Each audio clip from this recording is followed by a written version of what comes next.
And not to mention, history was written by the victors, usually. So you can't fully trust anyone's account of things because everyone is going to make themselves look better than they are in their own account of the stories.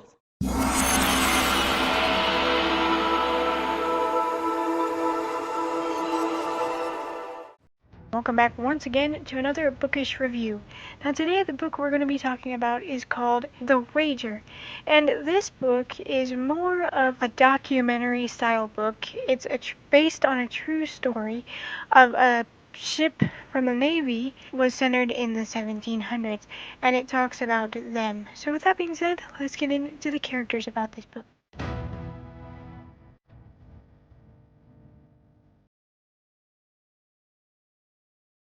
So there aren't really any characters on this book because, like I said, it's based on journal entries that were from a ship called the Wager, and it was written in the 1700s. And the person that penned this book took all of those journal entries and findings and put them all into this book. I guess you could say one of the main characters is Captain Cheap. That's his last name, of the Wager. And his crew as a whole, but there's a lot of names to go over and remember. So let's get into my thoughts on this book and a little summary of this book.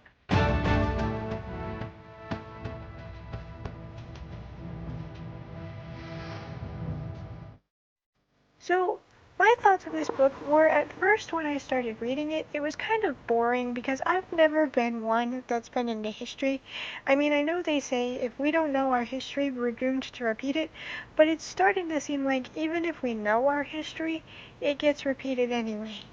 And not to mention, history was written by the victors, usually.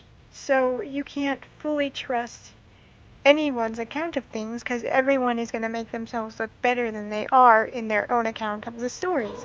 So I always take thoughts of history with a grain of salt because you honestly never know how people are going to fare. Sorry, my legs were falling asleep sitting the way I normally do, so I switched positions.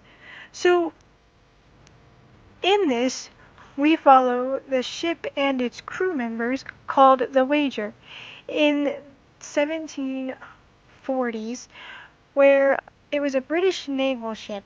And this book was really interesting because I feel like the crew members talked very candidly about their experiences on the ship, because this book was, like I said, compiled from diary entries of the crew members and of first-hand witness accounts.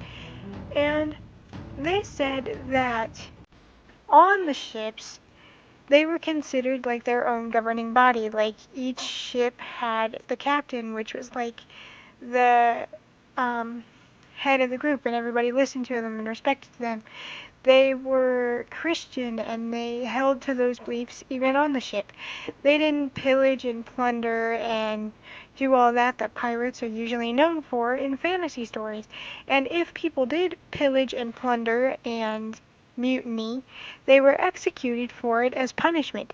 It wasn't um, it wasn't encouraged. It wasn't the way of the pirates as fantasy has made it out to be. And through this, we get to see like a real account of how ships are ran. Like, I never would have thought that it took 60 men just to be able to load a cannon.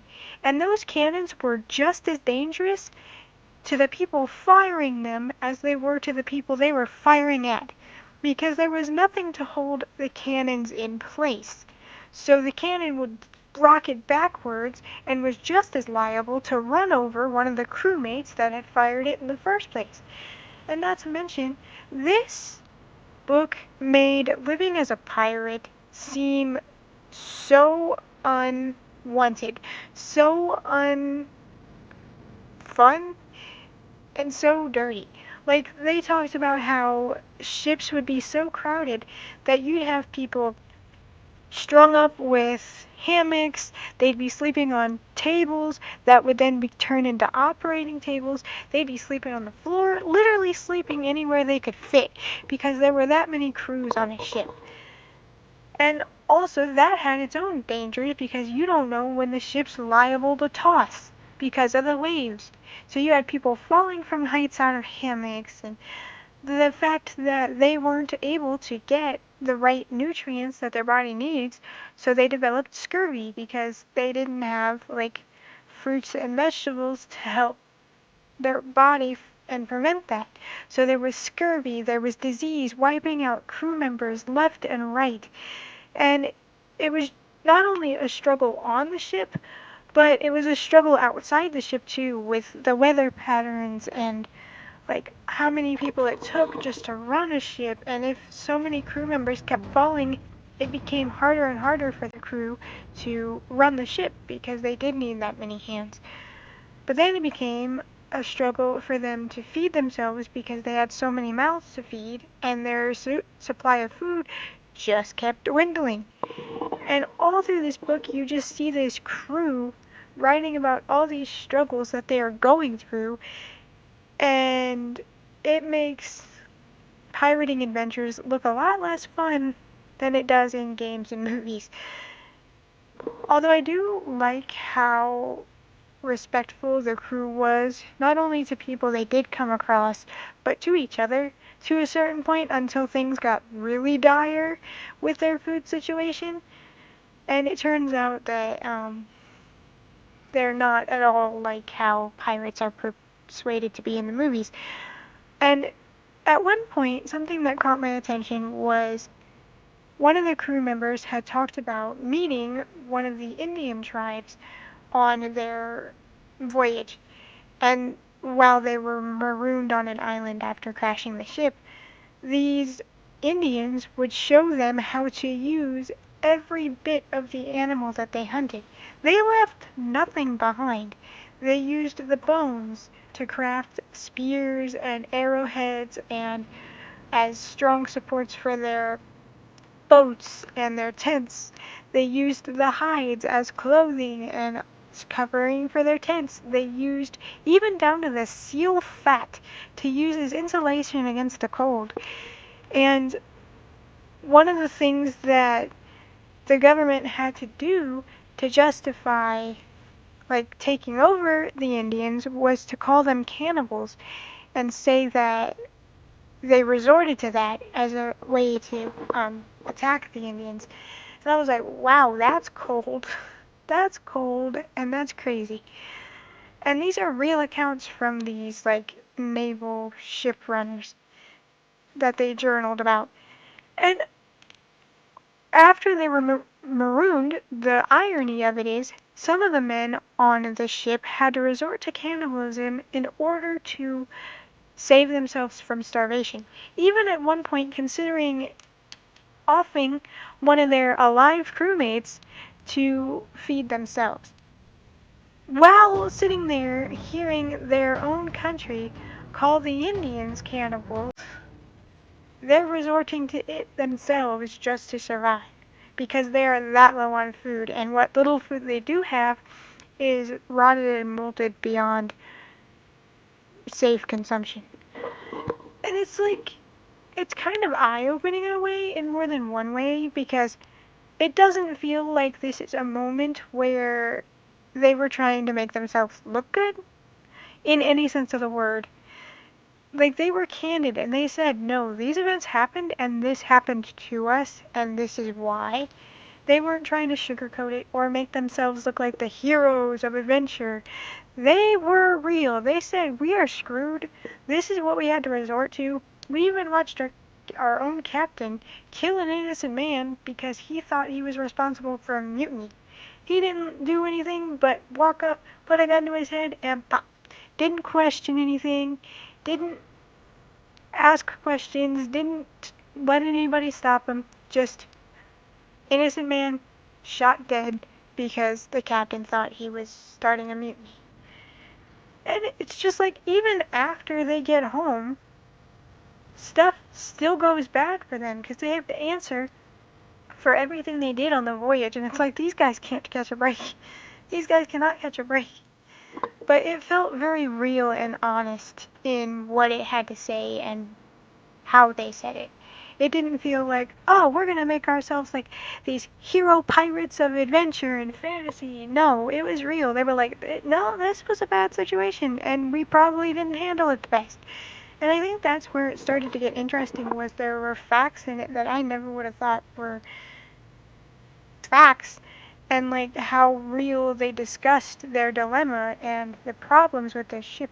There were also a couple of other ships that also lost crew members. Like they would go out with crews of thousands and come back with a crew less than 200. That's how dire being on a ship back then was.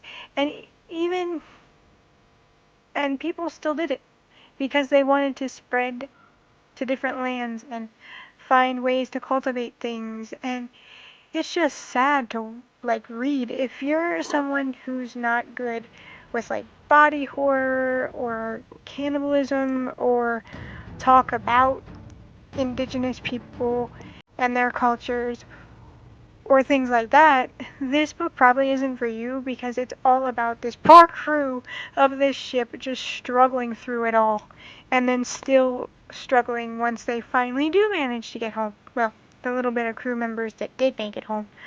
I enjoyed this book. I mainly picked it up because I thought it would be a good change of pace from the fantasy that I'm used to reading, because I was just getting to a point in my reading life where I was constantly flipping books, and by that I mean I would read one, get uninterested, read another one, then go back to the one I was reading, then go back to the other one, and then start another book. It's been a lot of book hopping this year, so I figured a change of pace would help with that. And also, I watched another booktuber talk about this book, and it sounded interesting, so I decided to pick it up. So I enjoyed it. I liked how real it was in how they described things. And if you're someone that likes pirate adventures and want to see how it really is in reality, this is a good book to pick up. I kind of don't know what book I'm going to read next, because I'm excited for a few different books. I have The Clockmaker's Daughter. I have Endurance, which is kind of like The Wager my aunt said. I have the Crescent City books, and I have the second book to The Fourth Wing, Iron Flame. So I am like, I want to read them all. I don't know which one I want to start with. So we'll see in the next review what book I end up picking, because honestly I don't know. I'm still debating that myself. I hope you guys enjoyed. I'm going to shut up now, and I hope to see you next time. Bye!